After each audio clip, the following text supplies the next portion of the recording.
Hey everyone, I'm Megyn Kelly. Welcome to the Megyn Kelly Show. It's Friday, and there's a ton of news happening. There's the little matter of the elections happening on Tuesday.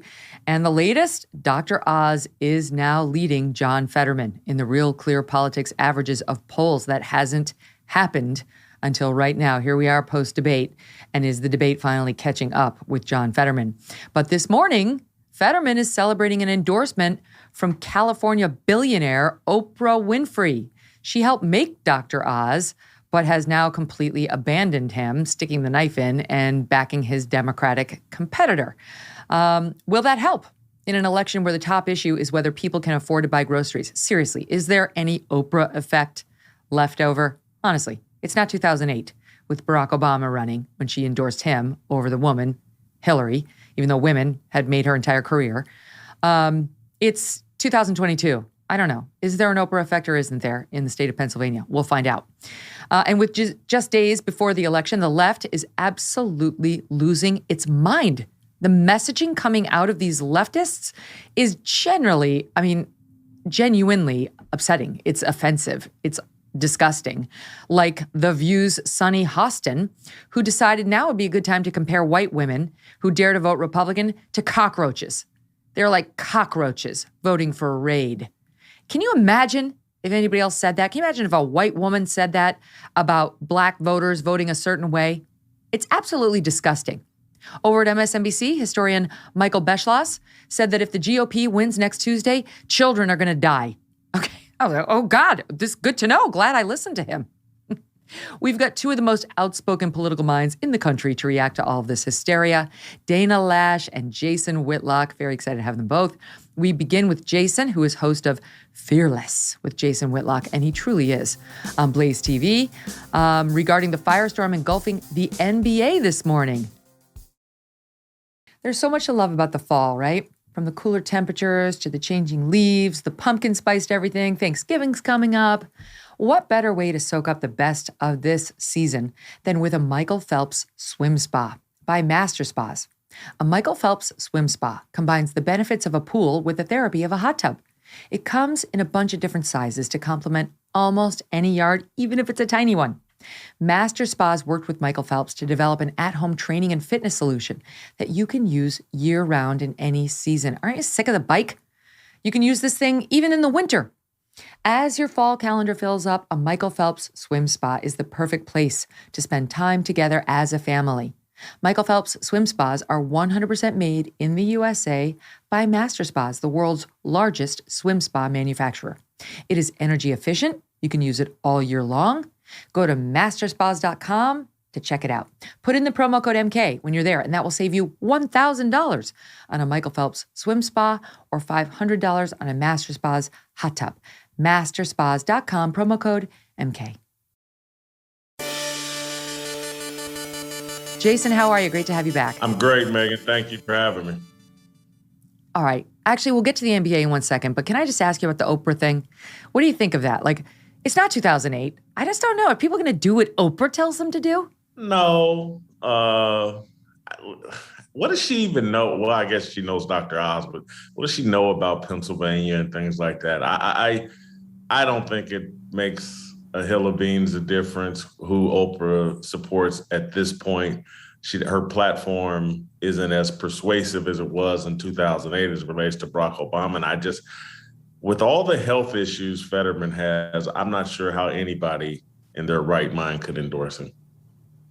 And well, it's like, so she knows Dr. Oz. She backed Dr. Oz for 20 years. Like, she can't come out now and say he's no good. Like, if he was no good, why was she in business with him? Why did she help launch his career? Why was she such an endorser of his? Well, I'm sure this comes down to, in Oprah's mind and her supporters and the people that probably pushed her to do this, Fetterman could cast a deciding vote in codifying Roe Wade as the standard, and it's probably all abortion related. And, that's the Democrats' platform. Killing babies is their platform, and Oprah's in support of that platform. It's crazy because, we'll get to Sunny Hostin too, but she came out and claimed to be pro-life, but she's out there calling women who vote for Republicans cockroaches voting for raid. It's like, so abortion really actually isn't the driving issue for millions and millions of Americans, including women of childbirthing age. And it seems like many on the left can't quite comprehend that. All right, let's move on. I've been dying to talk to you about Tom Brady, but there's a bigger controversy engulfing the sports world that we've got to start with, and that is Kyrie Irving. So Kyrie Irving, Kanye, of course, is in the news. We'll talk about that too, for his comments about Jewish people over and over and over.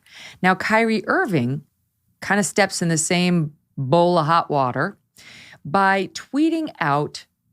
Started with just one tweet. Really hasn't said anything other than refusing to apologize until late last night.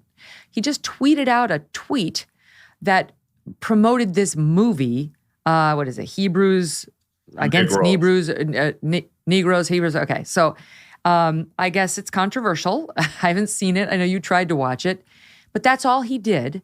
And now all hell has rained down on him, and he has officially been suspended from the Nets, from the NBA unpaid for at least 5 games. So what they're saying is that he hasn't specifically apologized. And when he faced the press yesterday, he wasn't directly apologetic enough. Again, late last night, he did write down the words, "I apologize." It's getting very arm twisty.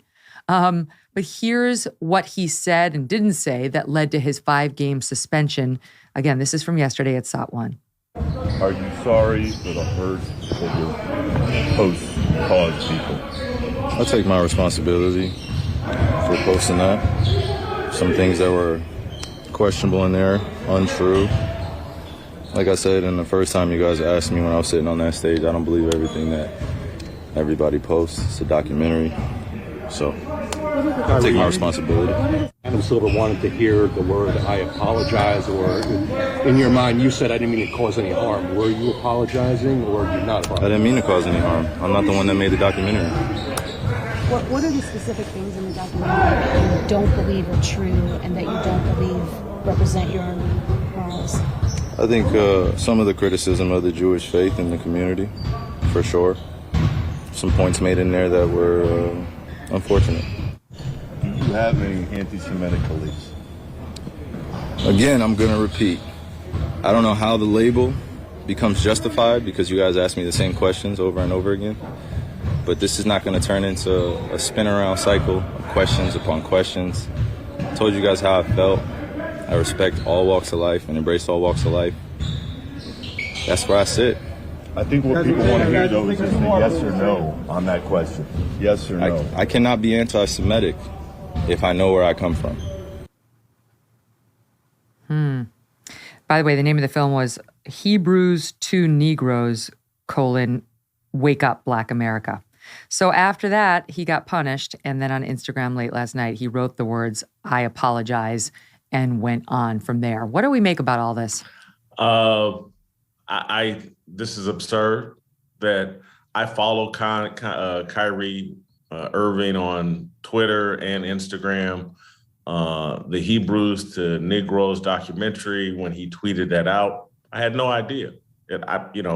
Over Twitter, I follow 500-600 people. I can't, other than what I tweet, I can't keep up with anybody else and what they tweet. And if I had saw the tweet, I wouldn't know what he was talking about. And so it's the controversy and the pretending of offense that has driven attention to this documentary. And that's the only reason why I attempted to watch it. It's 3.5 hours. I watched about 75 minutes of it. The thing is awful in terms of quality. It's impossible to understand what's going on. It's not compelling. It's boring. I was forcing myself to watch it.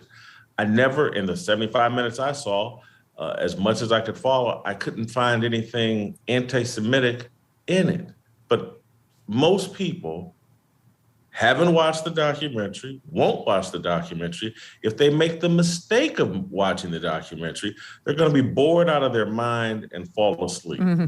It's a harmless documentary. The controversy is, if there's anything causing harm, it's the controversy and the overreaction to a man putting out a tweet about a documentary that they were, oh, he's got 4 million followers.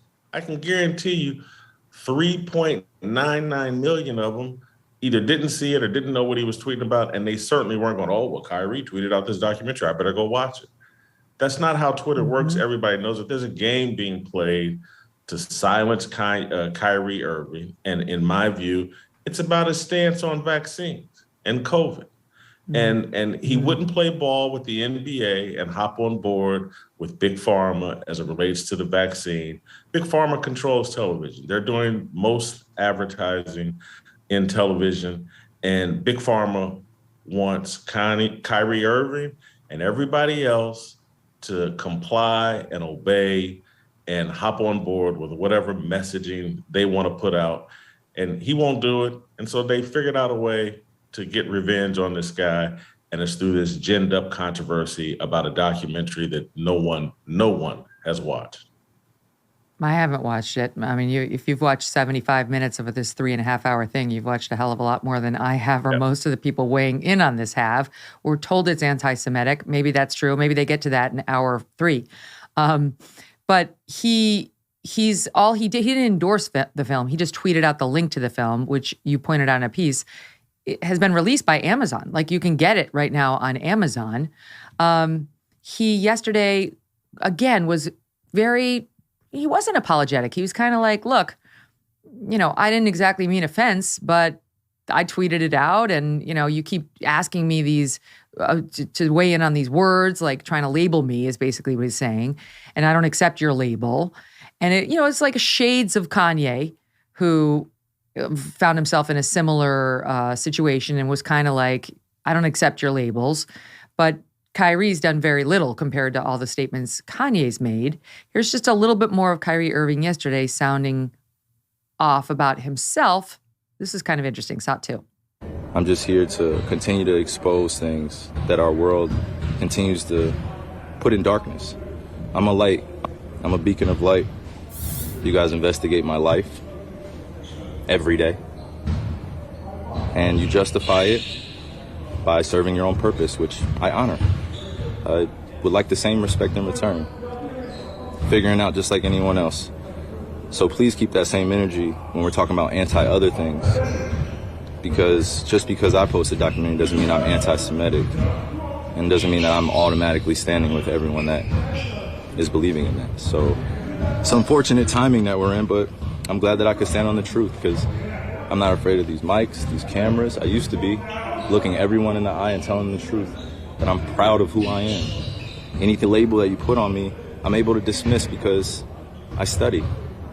I know the Oxford Dictionary, you look it up, right?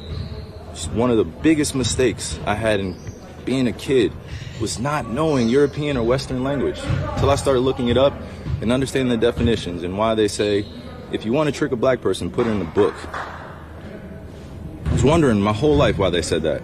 Now I'm 30 years old and I know reading is a superpower, because it helps me understand where I'm going and where I come from, like a tree with roots. What's going on there? Look, Kyrie Irving is most likely, although he has not stated it directly, he's a follower of the Black Hebrew Israelites. And that's a religious sect, a group, it's kind of disjointed, that believes American Black people are the true Jews. It's not a belief that I share or find accurate or even relevant. But this man and these people have the right to believe whatever they want to believe. This country is founded on freedom, religious freedom. Yesterday on my show, I talked about Patrick Henry and how his statements about his Christian faith and how this nation was founded on Christian principles. And that's why we grant religious freedoms to everyone else. You can believe whatever you want. Far-fetched, as stupid as you want to be, you can do it. That's what America has been about and needs to remain to be about, because it's a slippery slope we're going down. If people get to define, well, that's out of bounds, you can't believe that. We're already seeing the slippery slope. If you think that something screwy went on with the 2020 elections, you're not allowed to think that. And we're going to come up with this false narrative that January 6th was as bad as Pearl Harbor and it's one of the worst days in the history, and we're going to put people in jail for years over a mostly peaceful protest for people who think that the election wasn't on the up and up. And people should be allowed to think that. Ashley Babbitt shouldn't have been killed because she thought that. And so this slope, and those of us that call ourselves, and again, I'm not, those of us is a tricky word for me, but anyway, people that are political conservatives, Trump supporters, it's like they want us, and those, because I am a Trump supporter, although I've never voted, I am a Trump supporter, and I could care less who that bothers. Everything Donald Trump does, I don't agree with. And so I'm sure that Kyrie has the right to his Black Hebrew Israelite views or what he thinks about that documentary. He doesn't have to believe every word in it. He can take out what the stuff that he thinks is appropriate and good for him and support that the same as I do when I support Donald Trump. Would I prefer Donald Trump do less things over Twitter and have this position or that position? But overall, I support Donald Trump. I'll take all the bad because I think it's outweighed, in my view, by the good. He probably feels that way about his religion. And so I'm a lifelong Christian. I used to go to hear Louis Farrakhan sermons when I was in college. I didn't endorse everything Louis Farrakhan said. Louis Farrakhan would be talking about white people are the devil. And at the time, I had a white girlfriend. I didn't think white people are the devil. But what I did like about Louis Farrakhan is he kept telling Black men to take responsibility for your communities, your family, yourself. Quit looking for handouts and stand up and be a man. That attracted me to him. As a Christian, lifelong, a Christian now. He had some repugnant thoughts, but there were some things that he did believe in that I certainly believe in to this day. Men need to take responsibility for themselves, their families, their children, their communities. And they need to stand up and quit being cowards and quit begging and looking for the government to take care of it. So I'm going to defend Kyrie Irving and his right to think whatever he wants and to practice whatever religion he wants, because one day they're going to come after my religion, Christianity. Well, one day. I hate quoting the ADL because they've just turned into a left-wing mouthpiece. This is the group. Yeah, the Democrat Party. If remember this is the group that labeled Ben Carson a terrorist. Yeah. But for what it's worth, they say Black Hebrew Israelites are not the same as Black Jews or Jews of color. And they point out not all Black Hebrew Israelite organizations are anti-Semitic or extremists. So maybe he's a Black Hebrew Israelite who's not anti-Semitic. I don't know. All I know is he tweeted out a link to a movie, at least the first 75 minutes of which you've seen and do not think are anti-Semitic. And I presume if you saw it, you would call it out. So he wants, and he went on camera and said, I posted a documentary. We just played the side. It doesn't mean I'm anti-Semitic, and it doesn't mean I'm automatically standing with everyone that's believing in that. And he actually went on to say in that quote that he doesn't agree with everything in there. And they said, what do you think specifically you don't believe that or doesn't represent your morals? I think some of the criticism of the Jewish faith in the community, for sure. Some points made in there were unfortunate. So we really don't know. But we're really parsing this guy down. My God, it's like, well, what exactly do you believe? What don't you believe? Say it this way. Say it exactly how we want you to say it. It's the vax. Right? It's all a smokescreen. It's the vax. So you don't think he'd be getting this if he were pro-vax? And Big Pharma's in bed with all these sports leagues. And look, the reason why no one is challenging Amazon on this, Amazon's big television advertiser. It's $1 trillion global corporation. The NBA is not going to cross Amazon because they want those advertising dollars. That's why they're not going to hold Amazon responsible. Adam Silver, the commissioner of the NBA, isn't saying, hey, well, Amazon, this documentary is anti-Semitic. It's on your platform. You're profiting from it. They're not asking Amazon to take it down. They're going after the NBA player who refused to take the vax, has been proven right for not taking the vax, And what they're trying to do is send a message to the rest of the players in that league. Don't you follow Kyrie's lead. Don't you start having a mind of your own and not obeying the orders we hand down. We're paying you, as Charles Barkley said, and Charles Barkley's a friend of mine. I love Charles Barkley, but his criticism of Kanye was idiotic. Let me play that, Jason, just so you get the audience up to speed, because we have Charles Barkley. So we'll play that. I do want to point out, Amazon, they banned What Killed Michael Brown, the film by Shelby and Eli Steele. Great. So that was a bridge too far for documentary. Amazon. I watched all of that. Amazing, right? That was too much, but I guess this one's fine. But it's also the reason why Kyrie can't play for 5 games. Here's what Charles Barkley said, however. He's on a different page, SOT 3. I think the NBA dropped the ball. I think he should have been suspended. I think Adam should have suspended him. First of all, Adam's Jewish. You can't take my $40 million and insult my religion. We have suspended people and fined people who have made homophobic slurs, and that was the right thing to do. I think if you insult the black community, you should be suspended or fined heavily, depending. I saw they did the same thing to the kid in Minnesota this year when he made the gay slur. I think you should get suspended or fined. I blame the NBA. He should have been suspended. And their conversations are continuing with the Brooklyn Nets. It's too with late the now. NBA. If one of our players do something, they have the right, the team or the league has to do something immediately. If you just give in to peer pressure, that's the problem I have. This should have been handled already. Let me ask you a quick question, Jason. If Kyrie Irving had said, I hate Jewish people, or, Jewish people are, and then insert one of the horrible terms that have traditionally been used by Jewish haters, would you agree with what Charles Barkley said? Would you agree that that kind of an opinion is fairly punished by the NBA and the Nets? Yes. As a Nets employee, if he had said something abhorribly anti-Semitic, if he had made some kind of public statement like that, yes, he should. That's embarrassing to the organization. It puts the organization in the middle of a controversy.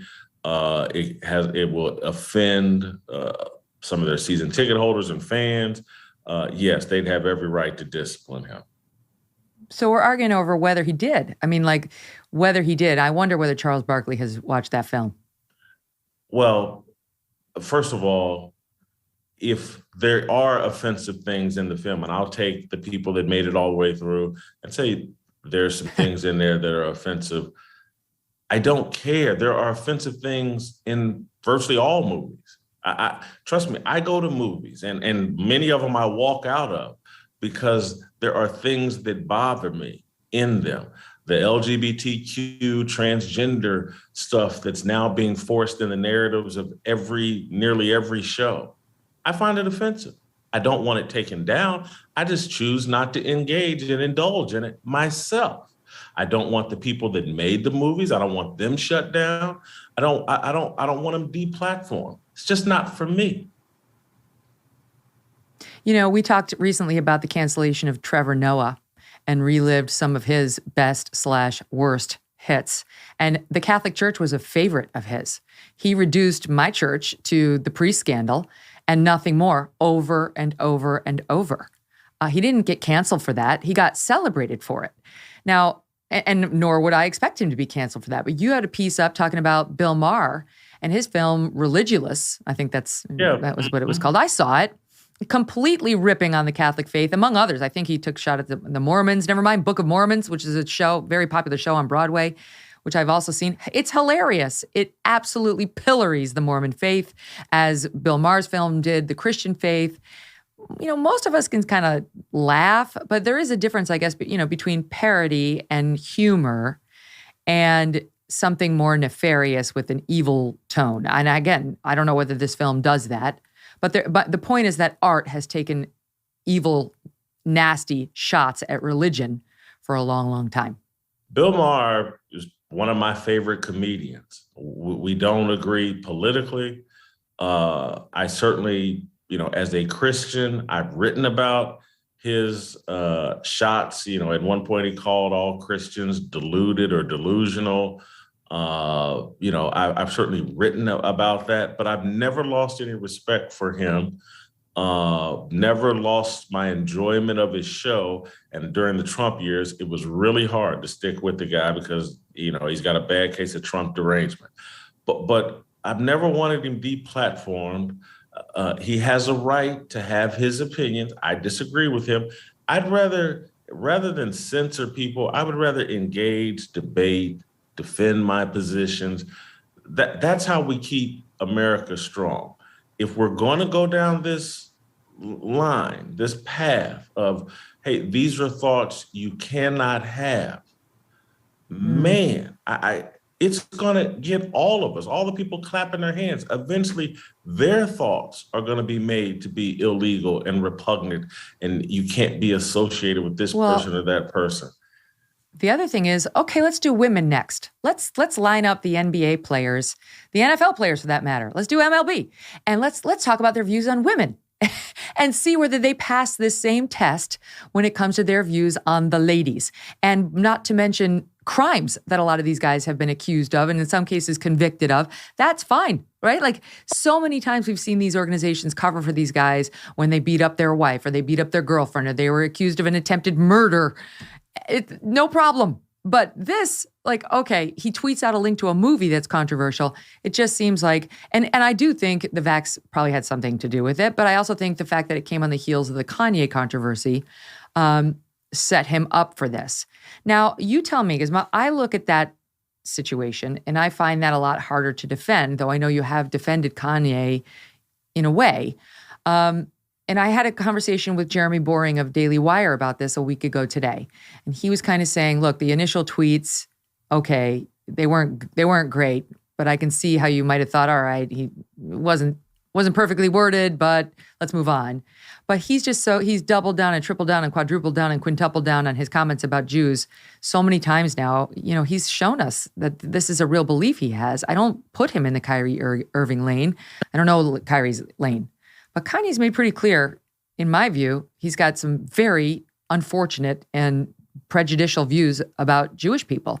Am I wrong? Do you not see it that way now? No, I don't see it that way. I think Kanye is inarticulate, as are most rappers. I think they make generalizations and constantly in music.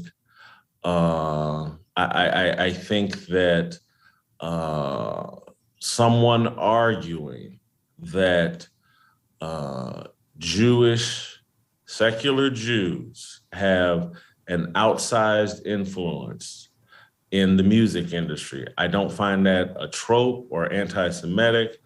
I find it more factual. There are books. What does their religion have to do with it?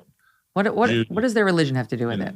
Well, it's not about their religion because we're really talking about secular Jews and they're not religious. Why does it keep mentioning it then? Right? Like if you were like, the people who control the media industry or the music industry are awful and they don't treat black men fairly, nobody would have, people might have said, oh, you're right or you're not right, but no one would have accused him of being a bigot. More specific. The fact that he keeps bringing religion into it is what led them there. I don't think he feels like he's bringing religion into it because I think he thinks he's talking about secular people who don't believe in God.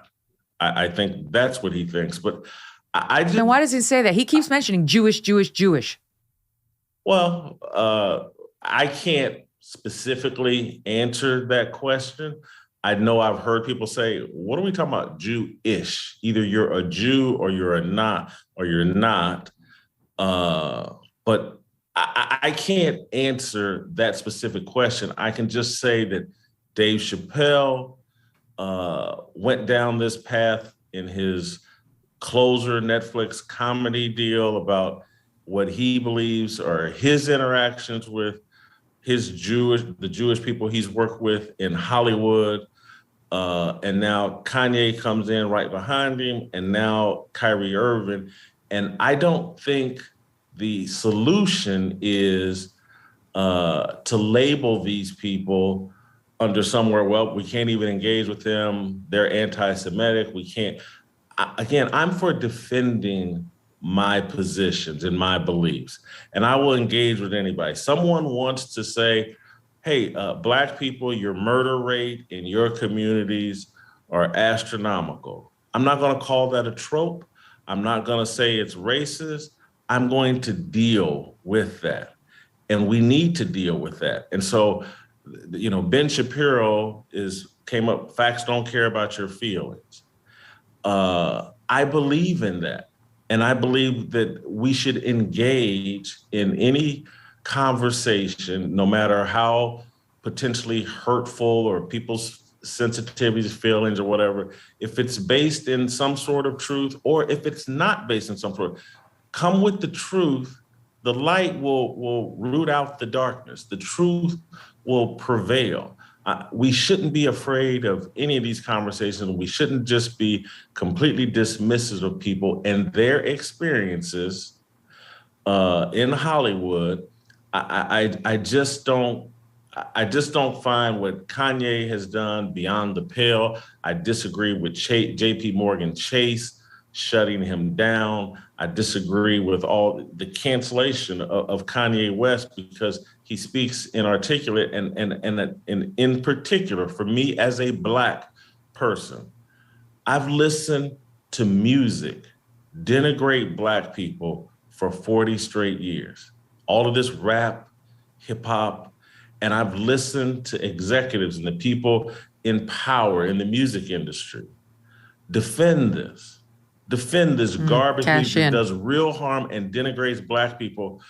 And Kanye's tweets and some interviews with Lex, this is the bridge too far.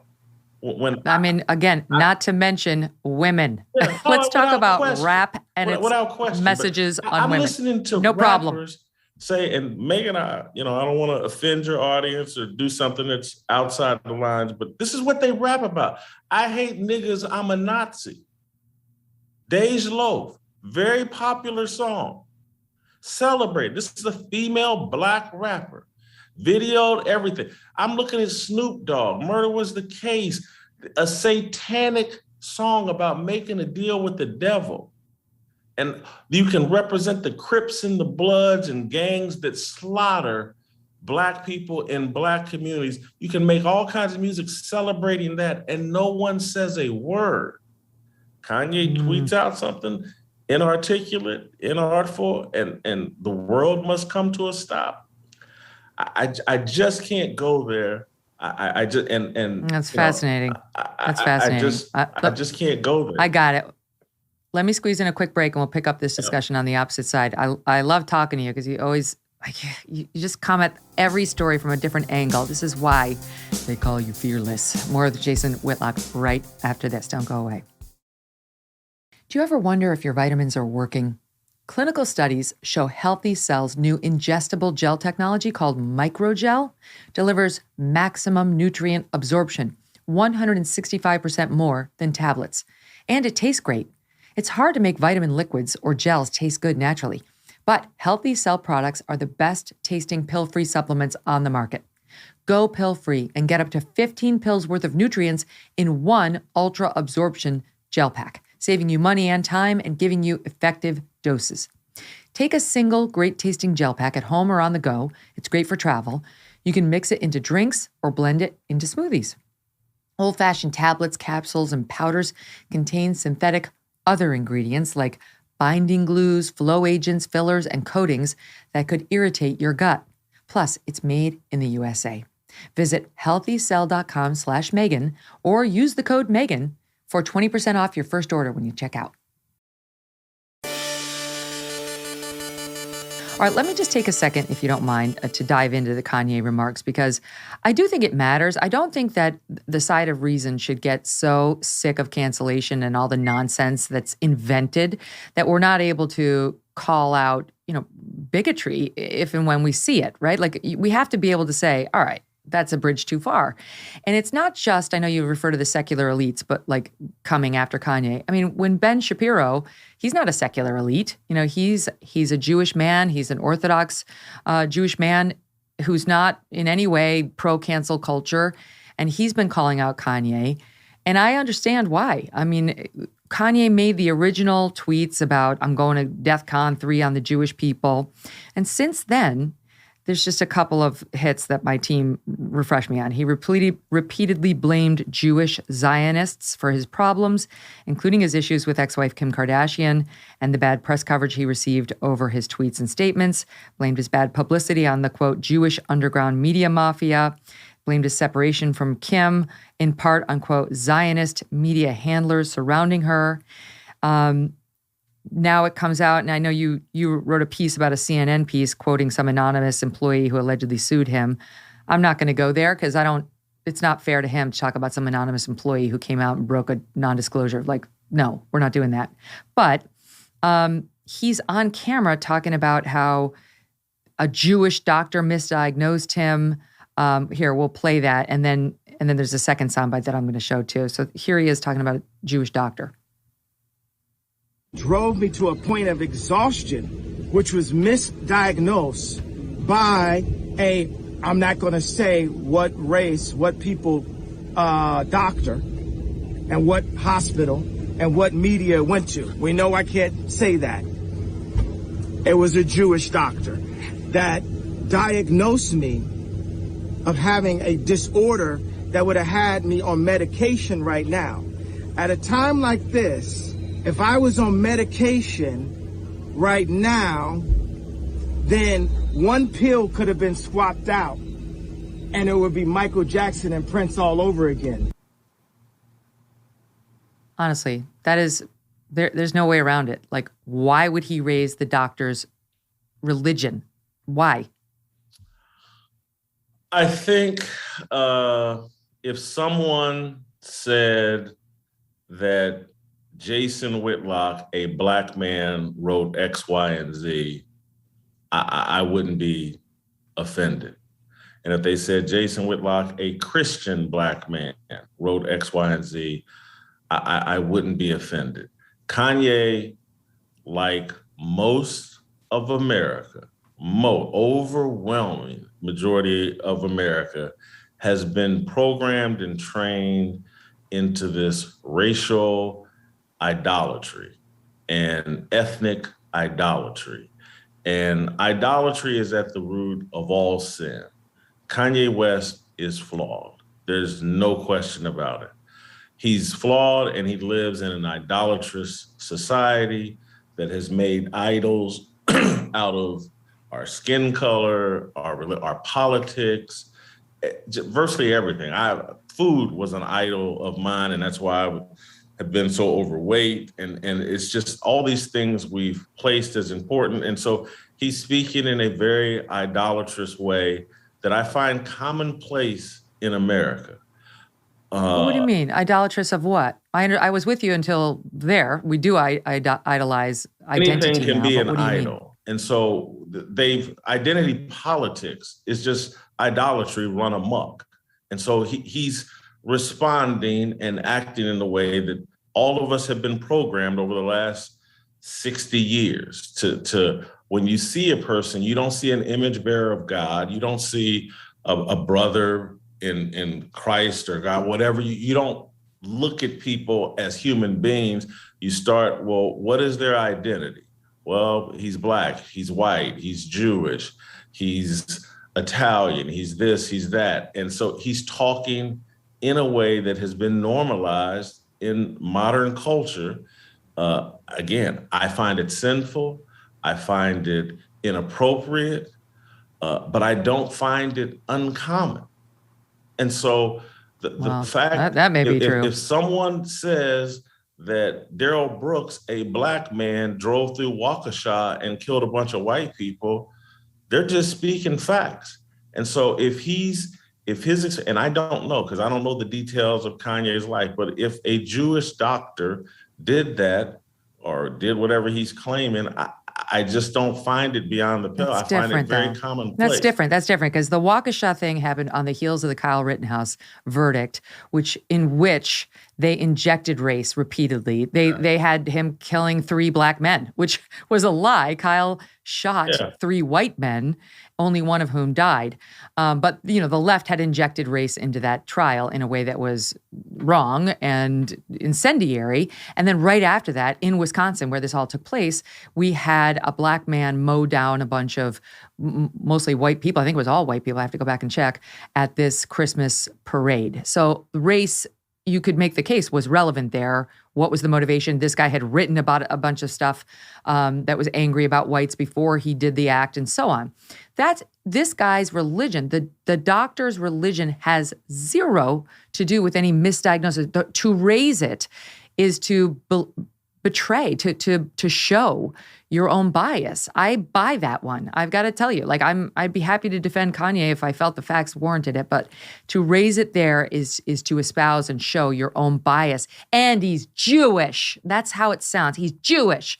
Like there's a negative judgment attached to it, which is not what really the identity politics people are doing.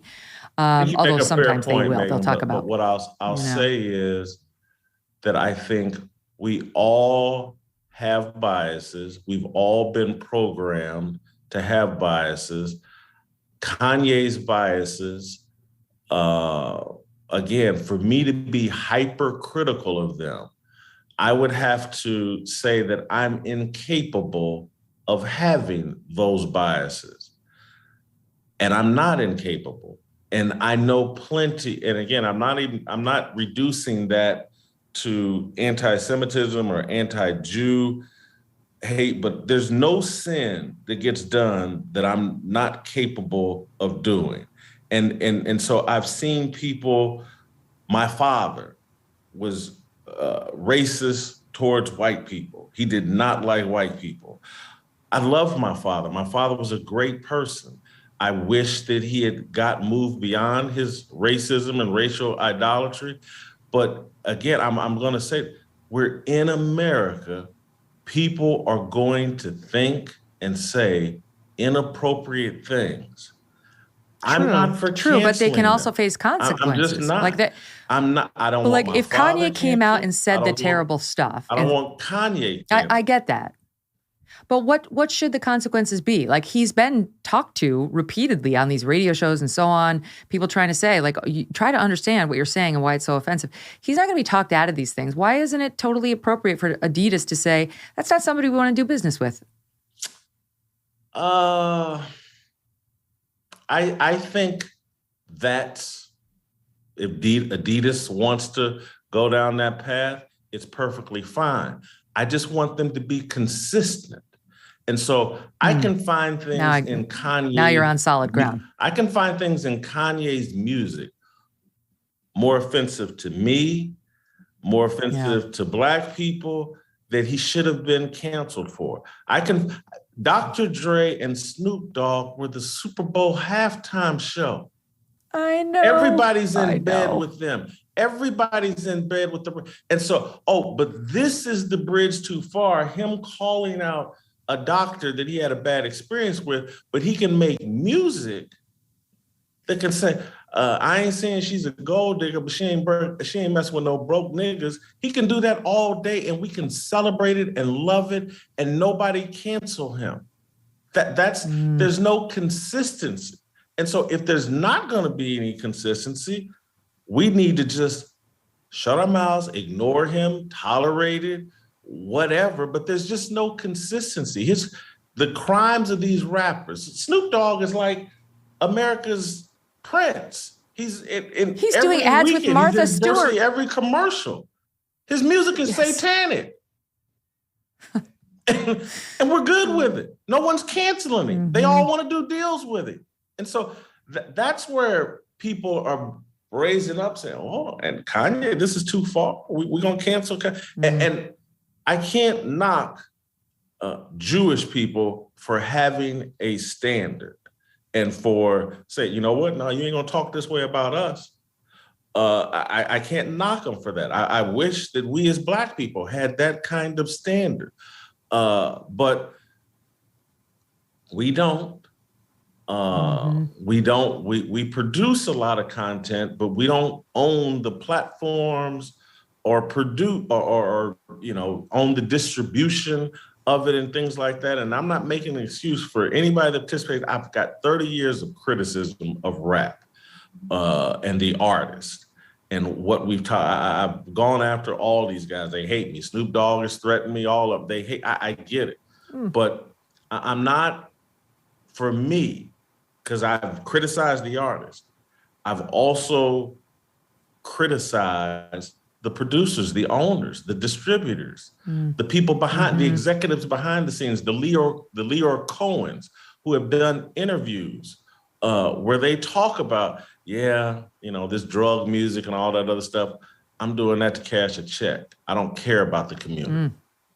They've acknowledged this, not in those exact words, but again, those guys need to be called out. And what I would compel all people of faith, regardless of what kind of faith, Jewish, Christian, whatever, all people of faith, we need to call these people out, and everybody that's profiting off of it needs to be called out. And you don't mean these people. You're not talking about Jewish people. You're talking about people who exploit, for example, these rappers for all they're worth, but sit back and as soon as, they pick and choose their battles while they're dining out on them. Claire, maybe I lost my train of thought. What did I say about these people? You just said we need to call these people out. I'm just clarifying what you mean by these people. The rappers, everybody in the music industry, the executives, the rappers, everybody that is profiting off of this garbage. They all need to be called out. Those of us of faith, regardless of what your faith is, if you believe in God, you can recognize this music, this culture is satanic, and it needs to be called out. And I'm talking about anybody that believes in God. You don't have to believe in the same God as me, but if you have some sort of religious faith, whether it be Judaism, Christianity, Islam, whatever, we should be calling these people, the Black secular elites, the LGBT elites, the feminist secular elites, the progressive secular Jewish elites that are all perverting our culture. They should all be called out by all of us. And we shouldn't just pick and choose, this guy personally offended me and the group that I'm beholden to. It should be all of it, because it's all satanic, all of it. One quick clarification. Kyle Rittenhouse killed 2 people and shot a 3rd. Can I just ask you, I've got to go, so I have to keep it short, but I'm dying to get your thoughts on Tom Brady. You wrote a great piece about him and the implosion of his marriage as his career now suffers a bit. What are we to take away from the collapse of this marriage that had been so celebrated and admired? I'm totally on Team Gisele here, which kind of shocks me, but that's where I got to go. Tom Brady, I think, has turned into a selfish, entitled athlete. And I think that Gisele had every right to expect this man to retire and move to a different chapter of their life where it was more about family. He's refused to do that, to try to elevate his football legacy. And I just think it's selfish and entitled. And, money and fame do that to us. They make us all, and again, I could make the same kind of foolish decisions as Tom Brady. But I blame Tom. This man has won 7 Super Bowls. He should be on to a different aspect of his life. He should be, meeting his wife halfway on this. And look, I'm a patriarch. People think I'm sexist and all that other stuff. But at some point, you gotta compromise, and you gotta prioritize your family. You've won a lot of football games, bro. Move on. Yeah, I can't imagine letting your marriage collapse over. Yes, okay, your Super Bowl. It's your career, but yeah, exactly. He's already done all there is to do. To me, there seems like there must be more to the story, but it's sad because they were held up as a couple that seemed very much in love, and it just seems like a waste with 2 kids and a stepson as well. Jason, always interesting and always fearless. Love talking to you. Thank you so much for being here. Thank you, Megyn. All right, and we're going to come right back with another fearless person, and that is Dana Loesch. Is your business still using spreadsheets and emails to manage important sales commission? Is your support and operations staff stretched thin? Are your salespeople constantly trying to piece together the puzzle for what they're going to get paid for and what's potentially missing? Hassle. Well, this is where ClearComp comes in. ClearComp is a one-stop shop for your business to manage sales commission documentation like commission plan info, product info, and facts. It's basically a sales operations and sales enablement dream platform. ClearComp works seamlessly with your billing, CRM, ERP, and HR systems, all with the goal of helping your organization become more efficient and helping your sales team become more productive. Their dashboards and tools help you identify low-hanging fruit, what opportunities are hot, where you can improve. And as a salesperson, no more black box commission statements and no more hunting around for the latest and greatest decks and one-sheeters. Modernize your sales organization today by visiting clearcomp.com. That's ClearComp.com. Book a demo and tell them I sent you. I'm joined now by Dana Loesch, host of The Dana Show. Dana, so good to have you back. How are you? I'm good, Megyn. Good to be with you. Good to see you. Yeah, good to see you too. All right, so let's just start with this. This just hit my desk. Axios scoop. Trump team eyes November 14th announcement. This is by Jonathan Swan. Former President Trump's inner circle is discussing announcing the launch of a 2024 presidential campaign on November 14th. Discussions have reached the point that allies are blocking off days in their calendars for the week after the midterms and preparing to travel. He has long planned to announce shortly after the midterms, even toyed with announcing before November 8th, but now is reportedly getting ready to announce that he's in, and that reportedly is going to be on November 14th. Do we believe this? And what's your reaction to it if it's true? I think with Trump, goodness, it's kind of hard to tell because I think he's gaming this, which is smart because you want to stay out of it as long as possible. And then when because I think he provides kind of some cover for some of these other candidates, but at the same time, they can't really go at him if he's not officially in. The moment that he's in, he becomes the boogeyman. Everything that they're saying becomes true. I don't believe it until I see it. Until he's actually in and I see new merch rolling out, I just don't know that I'm going to believe it. And does he really honestly want to run again? There are so many conflicting reports. People say, oh, well, I know somebody in his camp, and they say he doesn't or that he does. So I think ultimately he's going to kind of, which is smart, he wants to wait and see, what's going to happen in midterms. It's not going to be just about how many seats Republicans win. It's going to be in those areas where maybe Trump lost some momentum back in 2020. They're going to look at turnout. They're going to look and see, the areas where he went and campaigned for people to see what measure his coattails, so to speak. So I think that there's a lot of stuff that plays into it. But I'm not going to believe it until I see it. Yeah, same. And I mean, it's interesting, like the thought of him going first would be smart to try to dissuade anybody else, right? Once the 800-pound gorilla is saying, I'm on it, I'm doing it, a lot of other comers would say, I'm good. I'm just going to sit back here until and unless he changes his mind. But what about the amazing endorsement of Oprah Winfrey for John Fetterman in Pennsylvania? Is it amazing, though? Isn't it amazing? I mean, it's Oprah. This is, I don't know. Does she still have the influence that she did? I just don't think she does. No. Hell no. And even when amongst Democrats, she's no longer their queen. It'd be bigger if Michelle Obama said, I'm telling you, get out there and do Fetterman, which I'm sure she has. But Oprah is not some kingmaker the way she used to be when Obama ran. No, she's not at all. She's not. And I even think you have to question whether or not she was a kingmaker back then, because everywhere that Barack Obama went to campaign for his midterms, everybody lost. He was toxic. I remember in St. Louis when Claire McCaskill was having a rally, they didn't have this big show of bringing Barack Obama in to rally for Claire McCaskill because he was considered to be kind of a downer. She was trying to present herself as this moderate, and his involvement didn't help at all.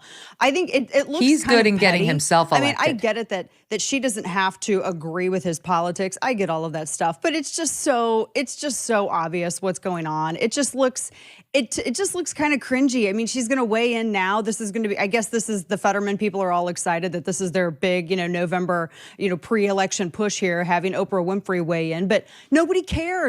Nobody has cared about Oprah Winfrey for 10 years. I don't even know what she does anymore. I mean, does she still do a broadcast? I don't even know. Nobody knows. She licks the boots of Meghan Markle and Prince Harry. That's what she does. Oh That's her yeah, new job. in their Moncito Olive Garden mansions. Yes. Right. So she did. I will say I lived the moment in which I believe she greatly helped Barack Obama win Iowa up against Hillary. It was a big moment because she had made her career, Oprah had, with women, with a female audience. And here she was. She had a white woman and a black man, and people wondered, what's she going to do? And she went with the man, and it helped put him over the top in Iowa. But as far as Barack Obama, but first of all, that was, as you point out, years ago. Nobody's even talking about Oprah other than her Megyn interview. In the past 10 years, she doesn't have that kind of political sway at all. Right. And it was a big deal that she went political back then. Her show was still on the air. She was a much bigger deal with much bigger influence. I do think you're right about Barack Obama, though. He doesn't have coattails, and he never has. He has never been able to get people over the edge. He only can get himself, or he can campaign for himself like nobody's business, but he's not on the ballot. And do you remember, in Pennsylvania, when he stole, they didn't steal it, but he took Howard Dean's digital fundraising apparatus. Howard Dean created this crazy fundraising apparatus, and Netroots kind of formed around that. And then when Barack Obama left the Democrat Party, he had built on that and kind of just sort of took it with him. So they lost a lot of their tools. But in Pennsylvania, there is big news. I mean, for the first time, they're showing Dr. Oz, the Real Clear Politics Average, in the lead. We haven't seen that throughout this entire campaign. So do we think it was the debate? Like it was a 10-day, percolation after the debate? Because it didn't happen immediately. No, it was not. You're right. It did not happen immediately at all. USA Today had a really interesting read. They surveyed, it was a small sample size relatively, but they were looking at people, how they interpreted what they thought of after the debate. And a lot of people were swayed. People walked into, or at least, rhetorically walked into the debate, I think kind of with their minds made up. They were more interested in seeing how each candidate performed, but they kind of had their minds made up, it seems like, because there were a lot of independents that swung over after that debate. Even probably some Democrats, I would imagine, because I just can't imagine the poll flipping that dramatically. Now, it's still within the margin of error. I think he's only up by 2 or 3 points. But Fetterman's lead has been dissipating over time. When this all started, Fetterman had a double-digit lead. And then you looked into August, and it had dwindled down to, I think, 7 points. October, 5 points. And then a couple of weeks, before the debate, or right before the debate, it was 3 points. And now you have Oz, and that was a fairly large survey size. Now you have Oz leading. It was all because of the debate. Fetterman, they kind of had to do what they do with Joe Biden with John Fetterman. He just looks, and I don't even think that this has honestly anything to do with his stroke recovery. I think that further compounds the issue, and people have every right to question whether or not this guy is capable of representing them in the Senate. I mean, it's just the Senate, it's just billions and trillions of taxpayer dollars, no big deal. But they have every right to ask that. But he had problems even before this. I mean, it just amazes me that it's this close between Dr. Oz and a guy who legit ran down the first random black jogger that he saw because he heard someone lighting bottle rockets off in a parking lot around the corner. And he thinks, well, there's a random black jogger. I'm going to go chase him down because suddenly now I'm also the law in these streets. He was never held accountable for that. He was never really held accountable for his disastrous turn as Braddock mayor. Even the Democrat city council was saying he left that city worse than it started when he got there. And he also abused the police department to gather oppo on anybody who disagreed with him. So he had major issues, to say nothing of the fact that this 50-something-year-old dude got an allowance from his parents, never really worked in the private sector except as an insurance agent with Chubb for a year and a half, and got an allowance from his parents, has this bougie loft that he lives in that was featured in Design Sponge and all of these other design and architectural digital outlets. He paid $1 for it just so he could say that he bought it. He's got issues before. I think that kind of factors into it. He cosplays as, an everyman with his hoodie, but he's anything but. And so I think bringing some of that to the forefront helped. But the debate ultimately was the proverbial straw that broke the camel's back. The fact that the left hasn't said boo about that incident with the black man who, he was the original purveyor of the I'll get you because you're jogging while black. Fetterman was. Yeah. They couldn't care less. Forget them and their complaints about all this in other cases involving random civilians, right? They want us to believe they care so deeply about this. They care so deeply until their politics are involved. And then you get a complete pass. If Dr. Oz had been the one on the right end of that gun, they kill him. It would be in advertisements every day. But because it's a Democrat who did it, he gets a total pass, putting the lie to their whole fake act about how much they care about these woke issues. Yeah, this could have been another Ahmaud Arbery incident with John Fetterman. And that's what Democrats won't address. That could have exactly been this. And they just kind of skirt past it because they desperately want that seat to that extent. That's how bad they want this seat. But that's egregious. That whole situation is so inexcusable. No accountability for it at all whatsoever. They even did an interview with the guy afterwards, and he was saying, yeah, he actually held me at gunpoint. And Fetterman just sort of played it off like, well, you know, not really. I was just doing what I could to protect my neighborhood. That is no excuse, dude. I mean, I get it that it's different for you, but that's no excuse. Mm-hmm. And to your point about Fetterman at that debate, obviously he had massive communication issues that were hard to watch. It was uncomfortable. But they haven't stopped since then. Just yesterday on Twitter, this clip was going around that was shocking. I mean, it was shocking. He cannot put the sentences together. He cannot put the thoughts together. See if you can make sense of this comment he made. I think it's about football, but listen. The summer of 1986.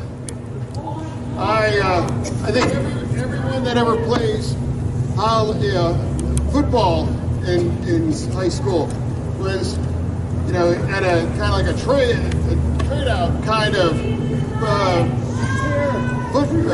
football camp, and there wasn't any interest to have me come play here, you know. Oh my God, Dana. I don't even know what did I just hear? I feel like we all just got accidentally just drunk for a second. What is that? I don't even know how to analyze no that. Part of it. That's the problem though, because the Senate's kind of built around debate. This is sort of a big issue. And, you know, I really reject the idea that's coming from Democrats when they say, well, you're just holding the fact that John Fetterman had a stroke against him. I mean, he had a stroke. People can serve all the time, you know, even if they've had a stroke. Really ask Mark Kirk that, because that was the exact reason that he was disqualified for getting support for another run for the Senate, because people were saying that he had a stroke. So why is it different for Fetterman? He was a Republican. It wasn't different for Mark Kirk. I mean, that's a huge point that they kind of overlook. Voters have the right to question, especially when he's clearly struggling in the middle of recovery. And I think it's cruel to put the man through a stress of a campaign, because it's stressful to run for school board anymore, much less the United States Senate, while he's in the middle of a recovery. That's how I feel too. I feel sorry for him. I'm like, just pull him. The wife, she wants to be the senator. Just pull him. Yeah. Just stop it. He can run again another time. There's no reason. There's no reason to be humiliating the man like this. It's absurd. Okay, let's keep going, because the Democrats now are in a panic as they see the numbers that we're all seeing. New York and elsewhere, Oregon, I mean, states that should be solidly blue are now looking awfully pink. And they've come up with a closing argument, if you will, that this is like Eric Swalwell. I try never to run sots of him. I try never to run sots of certain crazies on the left and the right, and he's in my crazies on the left that I don't really want to ever platform.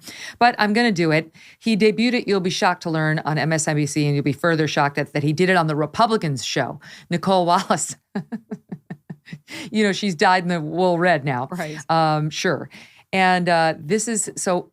I want you to watch it, and I want you to watch in particular the use of the children at the end. Here it is. Can you think of any laws that give government the power to make decisions about the male body? Would a 10-year-old choose to carry a baby? Brett Kavanaugh.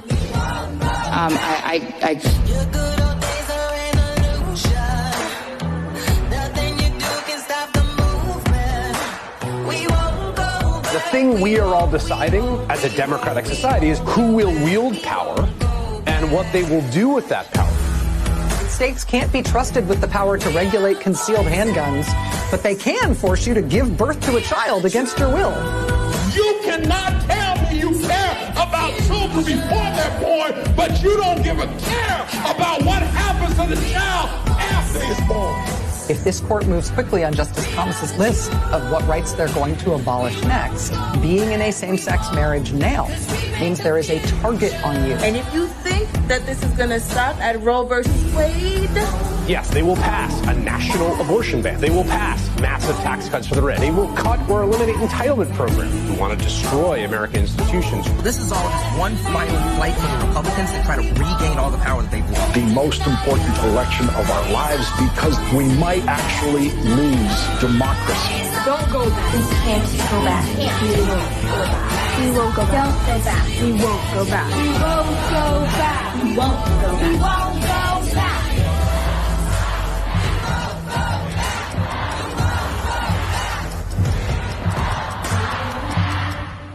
The last word on the screen, choice, democracy, and then vote. Nice use of like 8-year-old girls there to clearly pro-abortion, who their parents decided to stick in front of the cameras. Yeah, I don't see why the kids are involved in this. I get that the Democrats like to hide behind kids as shields, but I don't think that that's entirely appropriate for the issues that are being discussed in here. I'm just wanting to know, Megyn, who is threatening to take these things away from people? Who's talking about taking away people's Social Security? I mean, look, I'm all for privatization, which is not taking it away, but that's not even what Republicans are talking about. I think they're actually a little bit too big government for me on that issue.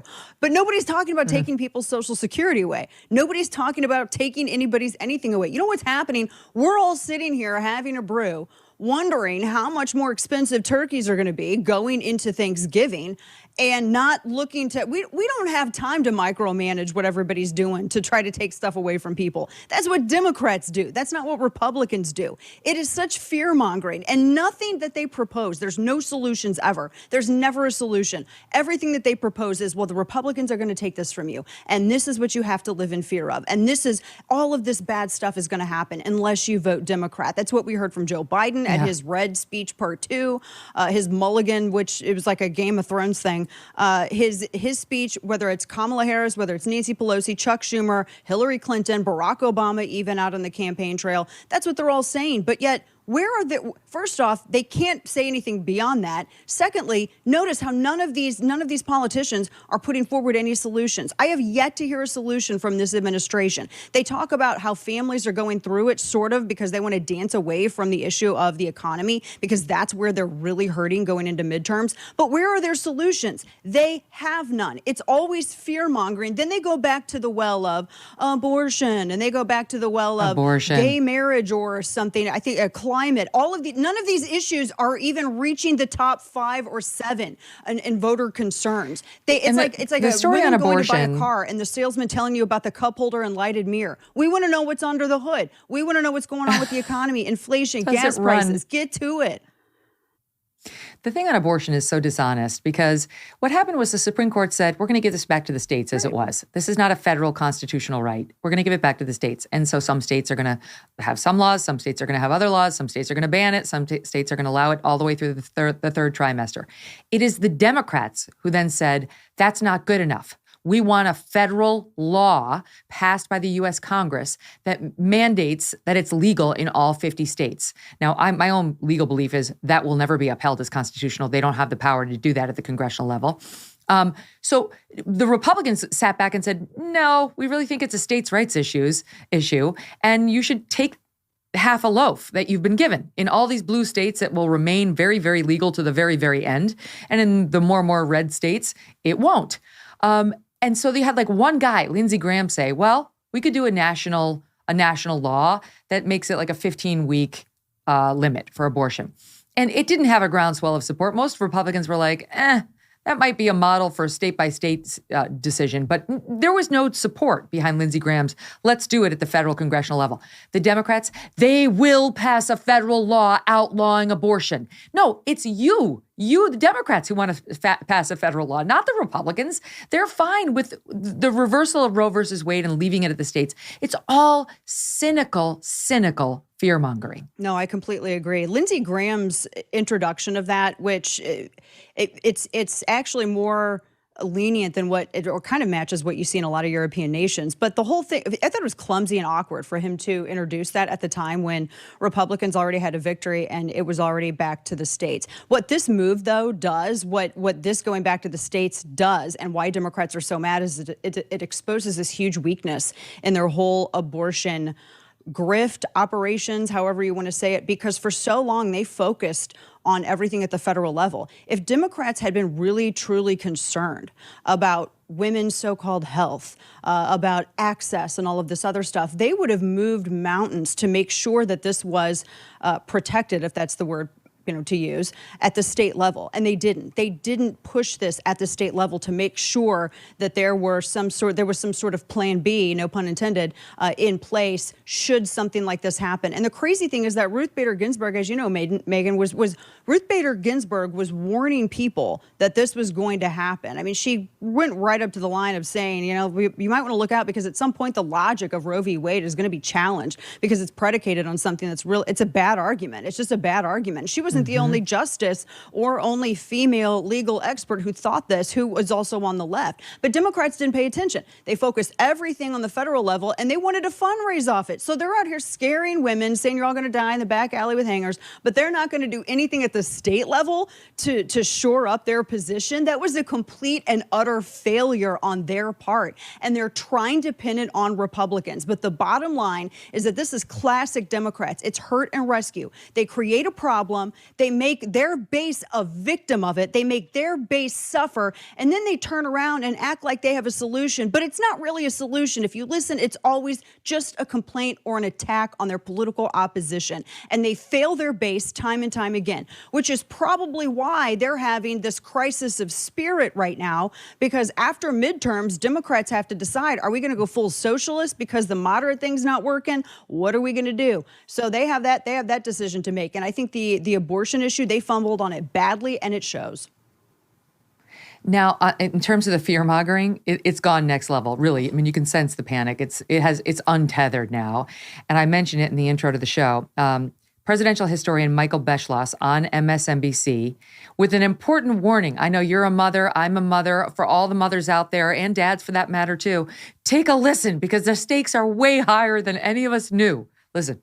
Chris, 6 nights from now, we could all be discussing violence all over this country. We could be 6 days away from losing our rule of law and losing a situation where we have elections that we all can rely on. In 50 years from now, if historians are allowed to write in this country, and if there are still free publishing houses and a free press, which I'm not certain of, but if that is true, a historian will say what was at stake tonight and this week was the fact whether we will be a democracy in the future, whether our children will be arrested and conceivably killed. We're on the edge of a brutal authoritarian system, and it could be a week away. Because people won't vote Democrat? Because this is like that, what is it, that Antoine guy that they called him the bed intruder viral video where he's like, oh my gosh, hide your husbands, hide your wives, hide your kids, because they're snatching everybody up in here. He just did that politically. What that answer was. That was crazy. Oh, nobody's like, if historians can write, who's blocking this? No. Who's doing this? No more press, and all the children are going to be killed. Oh my gosh, everyone's going to die. Fear-mongering Cats and to dogs the living next together, mass level. hysteria. That hasn't happened. It is not going to happen. That's what they're offering, Megan. To your point, that is exactly what they're offering instead of any kind of solution. That's what they're offering. Meanwhile, you and I are just sitting here talking about it and chilling and just, wondering why they're freaking out like this. Yeah, like divided government, it's really not that bad. Americans tend to prefer it, as a matter of fact. And by the way, it's guys like that who make these evil election deniers believe that the left is capable of anything. Right. If you put that guy in charge of a ballot box, and there are millions just like him who feel that way, right? Who are that untethered on the far left. If you put that guy in charge of a ballot box in a swing district in Pennsylvania, in Georgia, right?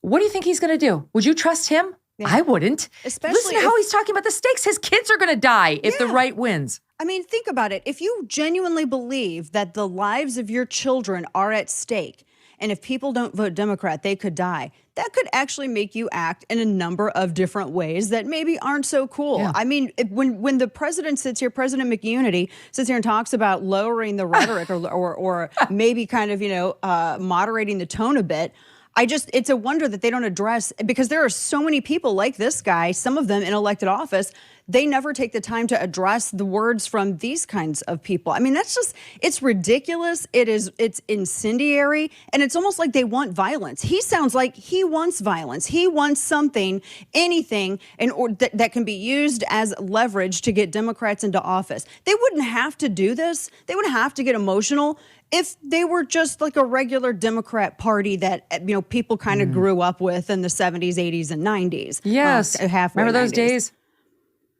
So he's not the only hysteric. That was MSNBC. But let's take a little meander over to the Mouse Network, ABC, right? Owned by Disney, where now this kind of talk about Republican women is absolutely fine. I give you Sunny Hostin on The View, SOT 10. I read a poll just yesterday that white Republican suburban women are now going to vote Republican. Why? It's almost like roaches voting for Raid. Oh my God. I just remember those same females getting very, very upset when I called out women who used birth control as abortion. And considering from Planned Parenthood's own publicly available statistics. Use abortion as birth control. Yeah, hidden on this thing called the internet. I mean, women who use abortion as birth control, that's like the majority of Planned Parenthood's customers. And when I remarked on that, and this was in the context of the Herschel Walker thing, and we were talking about how you want to win the seat. Democrats are very eager to win seats and control the Senate, so I don't feel that Republicans should have any shame in admitting the same thing. But it was interesting because talking about abortion as birth control on demand, taxpayer funded, any criticism of that was considered to be quote unquote moral rot from those women. But if you're a woman and you are exercising your empowered free choice, because I thought that that's what so-called feminism was all about, to be able to have choices even if they differ from the choice of another woman, the decision of a woman to vote Republican makes her a roach. Only the white ones. And I noticed that the none white of them suburban had that. ones. Sorry. Right. No, only the white suburban ones who are going to vote Republican. That's it. What is Everybody that? else is not a What roach. is that with that? That's racist. Because there aren't any black women that vote Republican. Disgusting. Democrats have tried to trademark and patent everything from being female, being gay, being Hispanic, being Latino, being a woman, being whatever, a black American, whatever. They've tried to patent and trademark absolutely every single thing. This is why Joe Biden felt so confident in saying, well, if you don't vote for me, then you're not really black, because that's kind of their party line. You're onto something. If the data, because I presume she's referring to the Wall Street Journal poll that came out yesterday, where they had an article, or 2 days ago, saying that white women had swung blue to red 27 percentage points in the last couple of months, and now are net positive towards the Republicans by 15 points. White suburban women. If that same poll had said black inner city women had swung to the Republican Party, let's say by 10 points, there is no way she'd be referring to them as roaches. That's bullshit. She feels fine taking a shot like this at white suburban GOP women, newly GOP and not, because she knows she's going to get away with it. It's disgusting to analogize any human being, white, black, whatever, but she loves to hit Republicans, and she loves to hit female Republicans, and if they're white, so much the better. Yeah. As roaches now, that's not a bridge too far for ABC that wants us to go watch their funny little morning crew and go to their stupid little park. But if you're a white Republican woman, you're a fucking roach. Sorry, but that's disgusting what she said. No, it's offensive. It's offensive, and I think it betrays a number. Well, I first off, I think she sounds racist. That's the moral rot. If we want to have a discussion about moral rot in the society, that it's 2022 and we're dividing people up by color of skin and ethnicity and everything else, and trying to and blasting them if they're not voting for how we want. But here's the other thing: when you look across the country, and Megyn, your mom, you've dealt with the lockdowns, you've dealt with all of this stuff.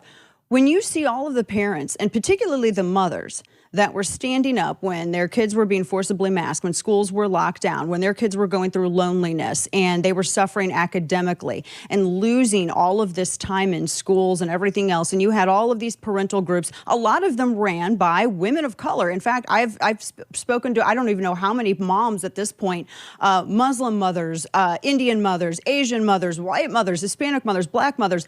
And not every single one of them are a card-carrying member of the RNC. A lot of them are Democrats. Democrats, they were motivated by what is in the best interest of their children to vote Republican. People were voting for candidates like Glenn Youngkin because Glenn Youngkin provided a way out for their kids. He provided an opportunity for their children. We're seeing this all across the country. And so to reduce the struggle of American families, to reduce the struggle of what mothers have been dealing with their children for the past 2+ years, to a really insulting, racially charged put down like this on The View is inexcusable. It's insulting. And you know what? I think that she owes people an apology. Sunny Hostin owes people an apology. The View owe people an apology. This is ridiculous. I don't want to hear any lectures from these broads about anything related to Herschel Walker or anybody else when they're out there screaming, calling women roaches because they're not voting the way that they want them to vote. I thought you know what? We have our own minds. We are not one unit. We all don't have to vote the same. And I'm going to be damned if I'll be put down the same way that you will, Megyn, just because we think differently and vote differently. That doesn't make us roaches. That makes us not sheep. That's what it makes us. Oh, that's exactly right. She should be forced to apologize, or she should be suspended from that show. I agree. It's absurd that Disney's going to let her get away with this. You may not compare women, any women, GOP or Dems, to roaches. And the fact that she feels comfortable doing that on a platform like ABC News tells you everything you need to know about that network. They need to step in, or the judgment is on them as well. Yeah. Stand by. We've got a lot more to get to, because here's what happens. When Democrats come forward and say, I am thinking about voting Republican for all the reasons Dana just said, the left goes into complete denial. They attack and demean, you're a roach, or they deny it and say it's not happening. Well, reality's coming on Tuesday, but we'll give you the latest example of Stephen Colbert trying to call out a Republican candidate for governor in a way that came back to bite him in the you-know-what. Dana Loesch staying with us. Don't go away. All right, so let's meander out to Michigan, where Tudor Dixon, the Republican, is neck and neck against the Democrat Gretchen Whitmer. It's getting really interesting, and Tudor's got a lot of momentum, and by the way, is going to be on the show on Monday. So Tudor Dixon, in a debate against Gretchen Whitmer, tells this story about a Democrat she talked to who's changing parties, who's going to vote Republican. And we've seen it across the country. That's why the Dems are in such trouble. This isn't just motivated Republicans. This is motivated Dems who are going to pull the lever for Republicans, in some cases, for the first time ever. I've been talking about the New York polls where Lee Zeldin's looking very good right now in a way you never would think possible against a Democratic incumbent, Kathy Hochul, at the gubernatorial level. The poll showing him ahead now is 2-1 Dems to Republicans. So obviously there's going to be a lot of crossover, Dems voting for the red team. So Tudor points this out in a debate, and Stephen Colbert, no one's funny man, decides to call bullshit. Well, that would come back to bite him. Watch this. Here's Colbert on Tudor. Dixon's not the only one worried about this issue. So is this guy she totally made up. I had a gentleman come up to me just a few nights ago, and he said, I found content in my school library describing how to have sex to my son. I went to the Democrats, and I said, I cannot believe that this is in there. Okay. Fine. That happened. But even if it did, if someone found a book they didn't like at a school library, why would they go to the Democrats? That's like saying, excuse me, is this Chuck Schumer's office? I didn't like the finale of House of the Dragon. Also, this natural peanut butter is way too oily when it's in the cupboard, but it gets too hard when it's in the fridge. I'm voting Republican. Good day, sir. Then, for reasons all her own, Dixon continued. What these parents are talking about are not textbooks that will help children learn about themselves. These are books that are describing to children how to have sex. She's right. We looked it up, and there are a lot of classic children's books teaching kids about doing it. There's Where the Wild Things Bone, If You Give a Mouse Some Nookie, and Green Eggs and Butt Stuff. So funny, so hilariously funny. For those of us who've been paying attention, they're pushing this nonsense in K through 12 classrooms and libraries across the country. It's actually really disturbing if you would just bother to pay attention. He's wrong about that, and he's wrong about the non-existence of this person who went to Tudor Dixon. The man's name is Khalil Othman, and he is real, and so is his story. And here he is speaking at a Tudor Dixon rally in Flat Rock from October 21st, Sadiq. I am a proud Muslim American who express my values and concerns all the time. And as you guys know, you will know the numbers more than anyone else. Still one has been voting Democrats blue for the last decade or 2 decades, but not anymore.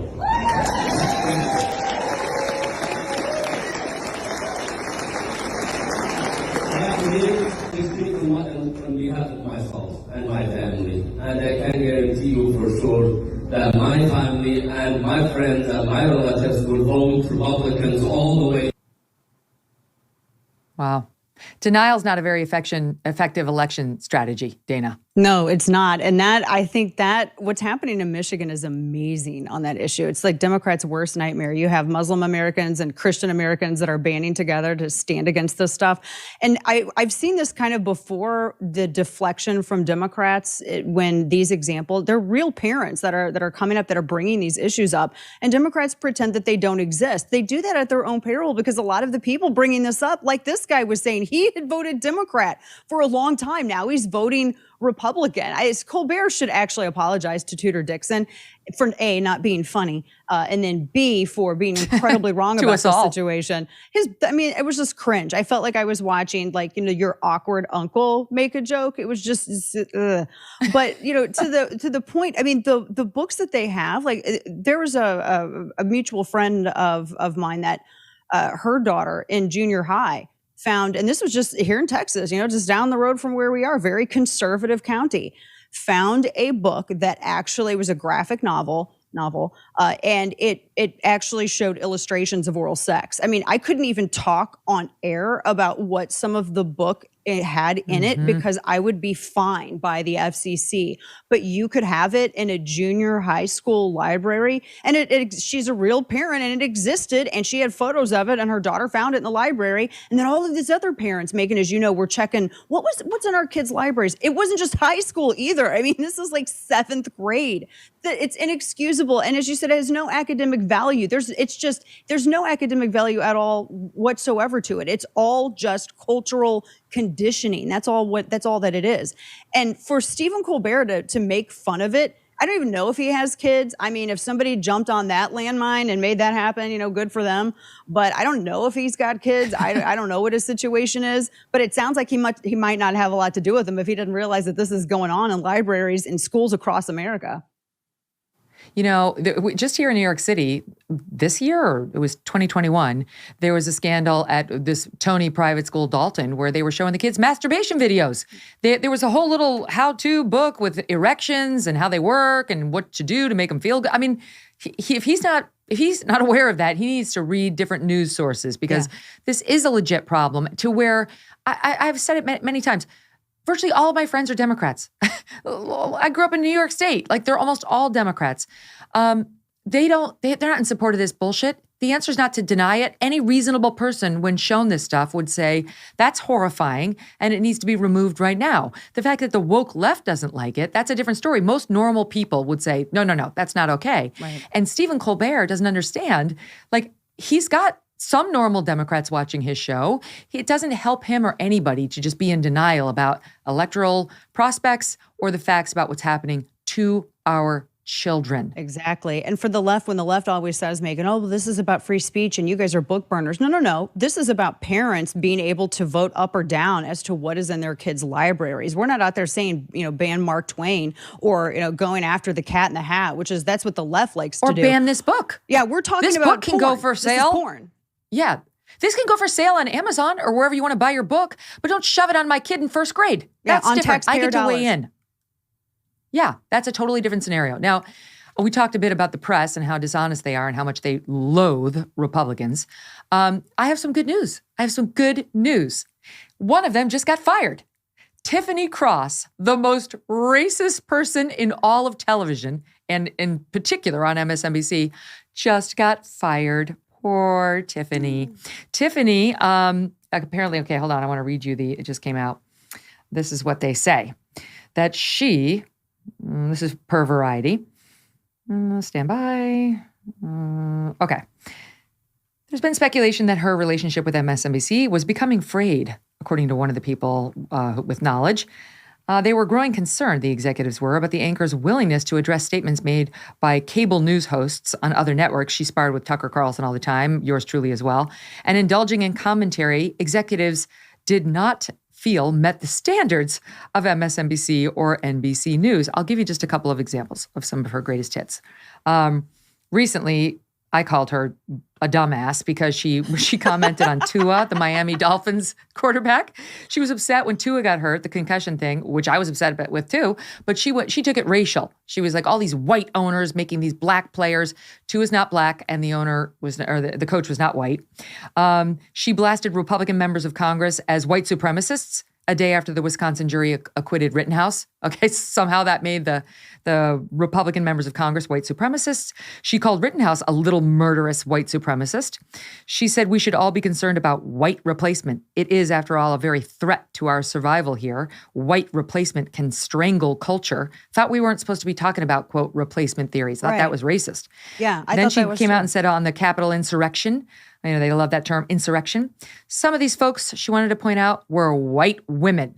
And I know we're talking a lot about Oath Keepers and Proud Boys, but I do think that some of the white women who've adopted this ideology need to be discussed. Is America ready to face the fact that some of those folks look like people they have elevated and put on a pedestal of being untouchable?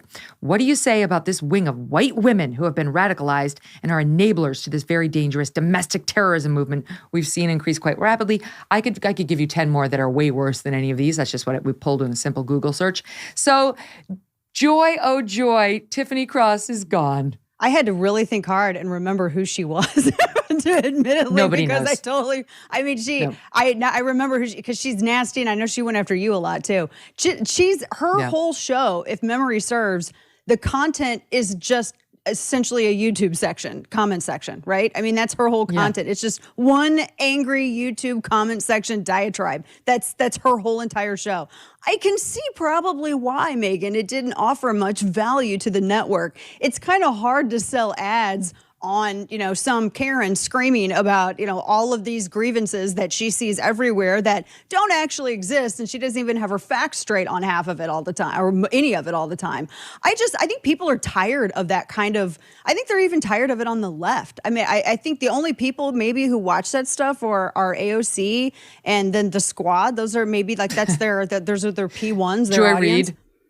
Nobody else watches that. Joy Reid watched her show, and I mean, it's absurd. But you know what? I tip my hat to MSNBC and NBC for doing the right thing, because as I said, I just laugh. I think it's hysterical. She was the most racist person in television. So she's gone. We'll see about Sunny Hostin. Let me ask you before I let you go. You mentioned your segment on The View, or not your segment, but you made a comment about in defense of Herschel Walker, and you were like, "I don't care. I'm voting for him anyway. Want control of the Senate." And they went after you. We have a clip of that, and I'd love to ask you about it before we wrap up. It's SOT 11. If the Daily Beast story is true, you're telling me Walker used his money to reportedly pay some skank for an abortion, and Warnock wants to use all of our monies to pay a whole bunch of skanks for abortions. First of all, ma'am, there's a lot of women who find themselves in a position of having to have an abortion. How dare you call them skanks, first of all.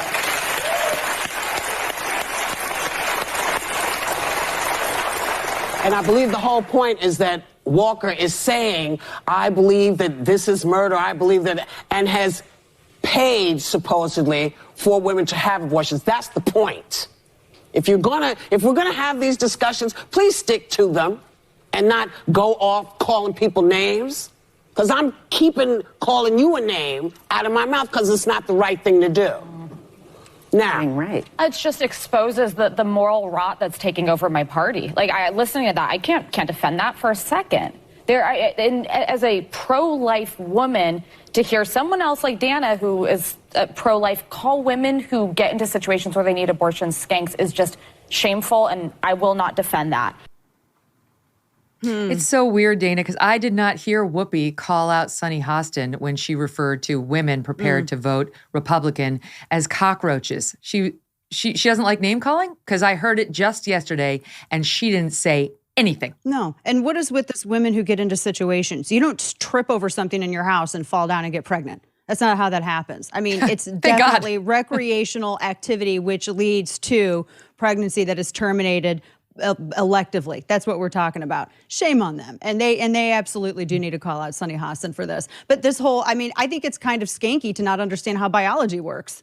If they want me to triple down on it, I will, because it's ridiculous. I mean, I don't have praise for women who use that as a form of birth control, particularly choice before conception, all about it. I don't know why their party opposed over-the-counter birth control pills. I mean, I find it to be a moral rot to not comment on the loss of life and to use that as a tool, as voter outreach for women, and to use it as a form of birth control for sexual recreation.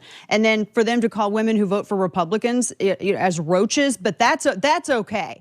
But commenting on loose behavior, and that's what it is. I'm not going to sit here and coddle it and be like, oh, well, women who find themselves in situations. Did y'all miss biology class? You have sex. You have intercourse. There is a physical activity that occurs. And when you consider rape and incest are less than 1% of all of those, we're talking about the wide majority. There is an action that takes place. That's what that is. You don't just find yourself in a position. No, you have sex. Oh my gosh, we're grown-ass women. It's 2022. Okay, but that does not make us skanks.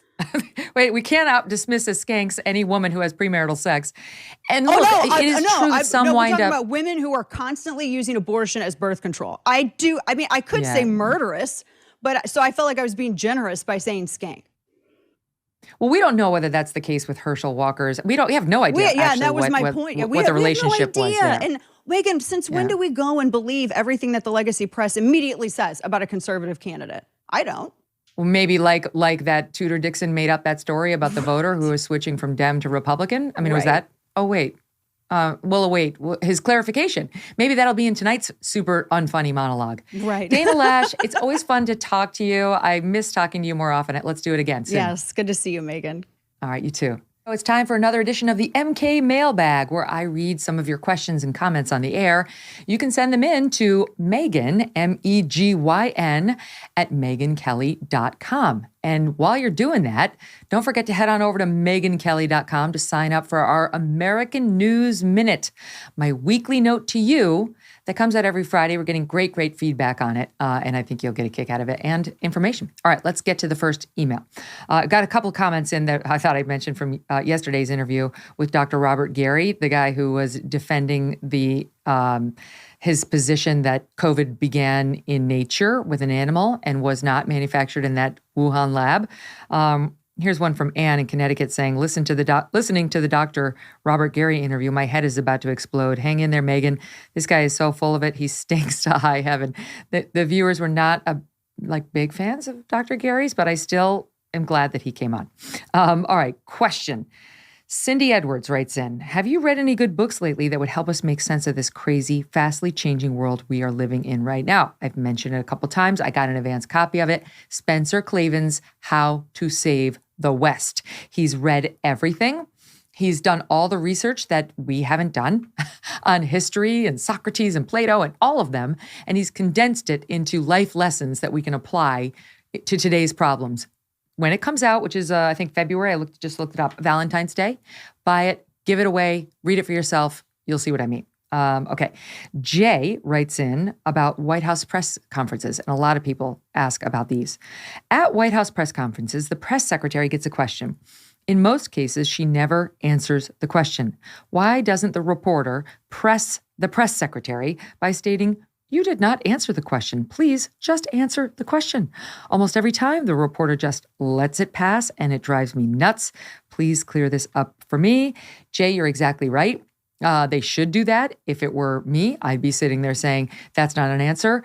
To answer my question, is that a yes or no? I'd stay on them for all the time I had. There does get to be a point at which you've got to cede the mic to the next reporter. So realistically, you probably only get one chance to press on it. And if we really had a good press, the next reporter would say, I want an answer to Megyn's question too. And they'd just stay on her to the point where she realized there was no dodging. Maybe someday we can always hope or dream. You would have thought they would have at least done it during the Trump years, right? They're all united against him. Why didn't they at least do it then? Nope. They don't want answers. Most of them are looking to showcase and wow you so they can have a viral moment. It's sad. Thank you all for joining us today. Next week, we are all in on the election, including our very first Megyn Kelly Show election special. Tuesday night at 9, we're going to bring you the results as they come in, plus instant analysis and reaction from friends of the show like Dennis Prager, Barry Weiss, David Sachs. You're going to love it. Download the show in the meantime and go to youtube.com/Megyn Kelly, where we will be live on election night for you. Thanks for listening and have a great weekend.